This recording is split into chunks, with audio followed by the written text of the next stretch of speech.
Oh, how he loves us. Hey, everybody, this is Pastor Justin Walker with The Whole Truth. We're going through the entire Bible from Genesis to Revelation, and I want you to come along with me. How do you do that? Number one, grab a Bible, turn it open to Genesis chapter 22. Second thing you do, reach down and hit the subscribe button and follow along. Number three, today we are talking about one of the greatest stories in the Bible as Abraham is told by God to sacrifice his own son.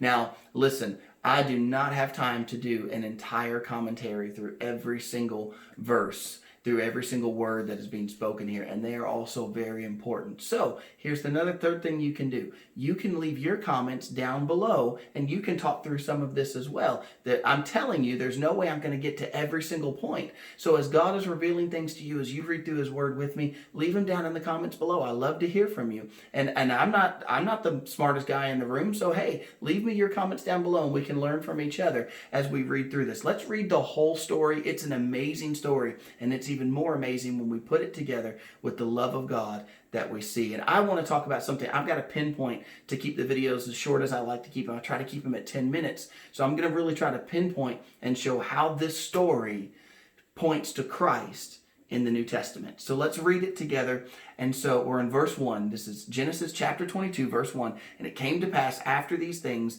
that God tested Abraham and said to Abraham, and said to him, Abraham. And he said, Here I am. Verse 2. Then he said, Take now your son, your only son Isaac, whom you love, and go to the land of Moriah, and offer him there as a burnt offering on one of the mountains which I shall tell you.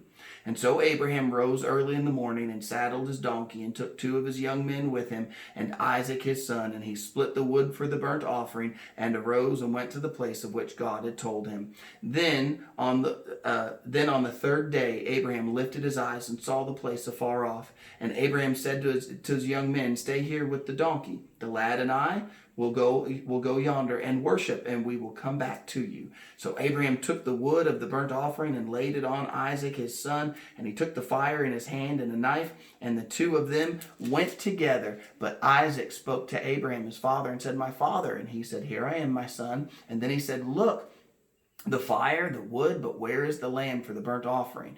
And Abraham said, My son, God will provide for himself the lamb for a burnt offering. And so the two of them went together. And then they came to the place of which God told him. And Abraham built an altar there, placed the wood in order, and bound Isaac his son, and laid him on the altar upon the wood. And Abraham stretched out his hand, took the knife to slay his son. But the angel of the Lord called to him from heaven and said, Abraham, Abraham. And so he said, Here I am. And he said, Do not lay your hand on the lad, or do anything to him, for now I know that you fear God, since you have not withheld your son, your only son, from me. Then Abraham lifted his eyes and looked, and there behind him was a ram caught in the thickets by its horns. So Abraham went and took the ram and offered it for a burnt offering instead of his son. And Abraham called the name of the place, The Lord Will Provide, as it is said to this day, the mount of the Lord, in the mount of the Lord it shall be provided.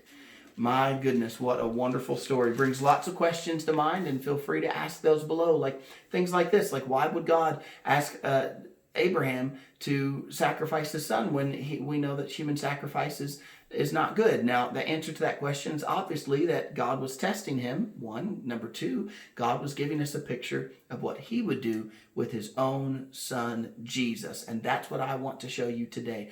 All the ways that this story points to what Jesus would do. Now, understand something. This is not like a recreation. You know, we have these Civil War recreations or reenactments. This is not a reenactment or a pre-enactment, for that matter, where Abraham is acting as God and Isaac is acting as the son, and they're doing the exact same things in the exact same order. No, you could find differences in the New Testament in what Jesus did. What I'm saying is that there are similarities that picture what Christ would do. And that what makes this such a pinnacle story in the Bible is how many of those are all wrapped up in this one story. It's not like one thing or two things line up. I mean, there are a ton of things. Look at them with me. In verse 1, we see that God calls to Abraham. Abraham says, Here I am. And in verse 2, he said, Take now your son, your only son, Isaac. What is Jesus called in the New Testament? For God so loved the world that he gave his only begotten son. He is the only Son of God. And so God tells Abraham, take your son, but not just your son, but your only son. Well, remember, Abraham does have another son. That son is Ishmael, but that son was sent out. He's not the son of the promise. Isaac is the son of the promise. And so God is giving us a picture of his son later in the New Testament, his son who is Jesus, the Son of God. Now, look what else he says. He says, take your only son in verse 2, whom you love. And we know that Jesus said the Father loves him. And we're told by all through the New Testament that God loved Jesus. He is loved by the Father. And what does that picture for us? How much does God love us? That he was not only willing to give his only son, but his only son whom he loved so much. It's not that God didn't love Jesus. God loves Jesus very, very, very much. And he was willing to give up his own son Jesus to be the sacrifice for us so that we could be made righteous in him. So what we see there is a picture of how much God loves us because he was willing to give up his son whom he loved. Look on with me. Not only that, but he says, take the son whom you love, go to the land of Moriah. Now, I don't have time to take you to the scriptures and show you this, but we know that Moriah is Jerusalem, and it's in Jerusalem that Jesus had made his entrance. We'll talk about that in a little bit. And that's where Jesus went up on Golgotha. That's where Jesus went to die. So in the same place, I'm not going to be willing to say in the very same spot, but in the same place, in the same area that Jesus would later die, that's where God had Abraham take his son Isaac. Before it's even called Jerusalem, before it's called the Holy City, before anyone knows anything of that, God tells Abraham, take your son Isaac to Moriah, which is where later Jesus would go to die, and he would die for you and I. See how much we're already at 3 things that point to Jesus. And look, there's even more.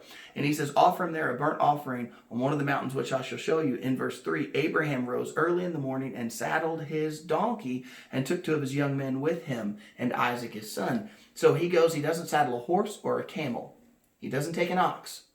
He saddles the donkey. Remember with me that Jesus, when he makes his triumphant entrance into Jerusalem, he comes riding on a donkey, which was, of course, according to prophecy, as we see it in the New Testament. But here we see as well that Isaac is picturing Jesus. They laid all the stuff on a donkey. They come to the place of worship with a donkey, which is the same way that Jesus would enter into Jerusalem later. So out of all the animals that they could have saddled up, they saddled up a donkey.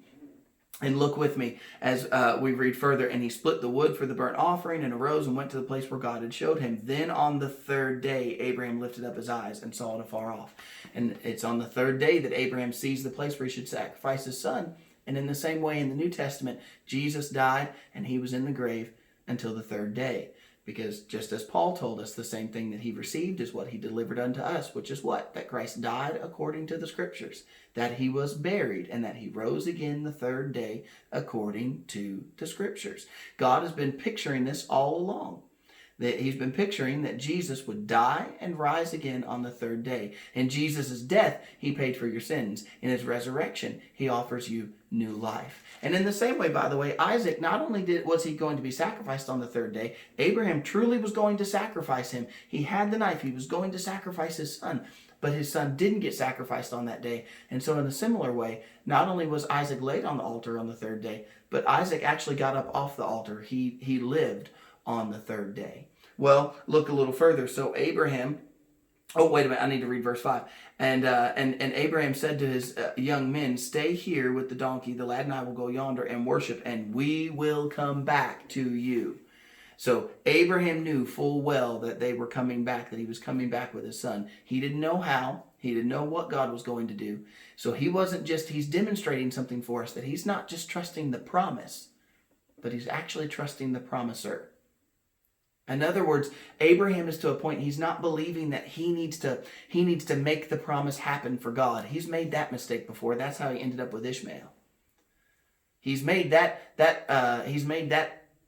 assumption before and thought that it was his servants' children that were going to be his heir. He's not going to make that mistake again. He's not just trusting the promise, but he's trusting the promiser.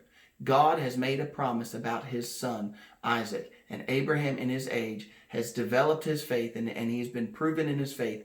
Abraham knows that somehow Isaac is the promised seed, even if he sacrifices him. He says, we will come back. Also, I would point out to you that Jesus tells us that he will also come back, that Jesus is going to prepare a place for us, and that he is going to come and get us so that where he is, we can be there also. And Jesus tells us that he is coming back. The Son of Man is coming back. And if you hear somebody saying the Son of Man's come here, don't believe them, because when the Son of Man comes, you will know it. Jesus too is coming back. Well, I got to keep going because this video is going to get long if I don't. So Abraham took the wood and the burnt offering and laid it on Isaac, his son. Isaac carries the wood in the same way Jesus carries the cross. When Jesus goes to die on the cross, Jesus had to carry his own cross. Do you see how this is lining up? One thing after another, after another. So he takes the fire in his hand and the knife, and the two of them went together. But Isaac spoke to Abraham, his father, and said, my father. And he said, here I am, my son. And then he said, look, the fire, the wood, but where is the lamb for the burnt offering? And Abraham said, my son, God will provide for himself the lamb for a burnt offering. And so the two of them went together. Now I've got to point out a couple of things. A burnt offering was meant for sins. It was used as the way to forgive sins, was a burnt offering. Well, so notice here the prophecy as the son Isaac says, Dad, where's the lamb? I see the wood, I see the knife, I see the fire. Where's the lamb? And what does Abraham say to Isaac? He says, the Lord will provide for himself a lamb for the burnt offering. Later in the New Testament, John the Baptist would say of Jesus, behold the Lamb of God who takes away the sins of the world. Jesus is the Lamb of God, the spotless Lamb, the sinless Lamb who would take away our sins. And so Abraham is prophesying that God would provide his own lamb, his own sacrifice. And God has to provide his own. Isaac couldn't die for the sins of others. Isaac wasn't going to die for the sins of others. Isaac was being taken because God was testing the faith of Abraham, but he wasn't going to die for our sins. When Jesus came to this earth, he came to die for our sins because he knew no sin. He's the only one who could pay it because he knew no sin. Well, look, they came in verse 9.